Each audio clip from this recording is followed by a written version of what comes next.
المصطفیٰ welfare society کے زیر اہتمام ڈھوڈیال مانسہرہ میں نو تعمیر شدہ جدید اسپتال کا افتتاح کر دیا گیا، جبکہ سابق نیول چیف سہیل امان نے المصطفیٰ کے سرپرست اعلیٰ حاجی محمد حنیف طیب اور معروف ماہر تعمیر حنیف گوہر بھی اس موقع پر موجود تھے، جبکہ المصطفیٰ ویلفیئر سوسائٹی کے صدر ڈاکٹر عبد الرحیم، نائب صدر الیاس میمن، جنرل سیکریٹری احمد رضا طیب، عبد الغفار سعیدی، سابق وفاقی وزیر سردار محمد یوسف، رکن قومی اسمبلی صالح محمد، رکن صوبائی اسمبلی بابر سلیم، مفتی کفایت اللہ، ڈپٹی کمشنر اور تحصیل ناظم نے شرکت کی۔ تقریب سے خطاب کرتے ہوئے ڈاکٹر حاجی حنیف طیب نے کہا کہ خیبر پختونخوا کے اس دور دراز علاقے میں جدید سہولیات سے آراستہ یہ شاندار اسپتال غریب عوام کے لیے المصطفیٰ کا گراں قدر تحفہ ہے۔ انہوں نے کہا کہ المصطفیٰ انسانی خدمت کی عالمگیر تحریک ہے، جس کے زیر اہتمام ملک بھر میں اسپتال، اسکول اور یتیم خانے اور اولڈ ہوم دن رات خدمت میں مصروف عمل ہیں۔ شارٹ لے گا یہاں پر،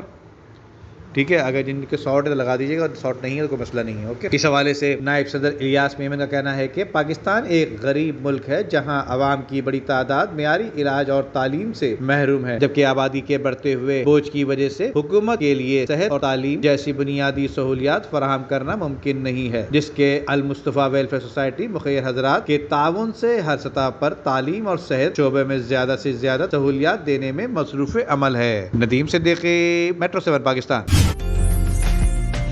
عمدہ میں پکائیں اور جی بھر کے کھائیں۔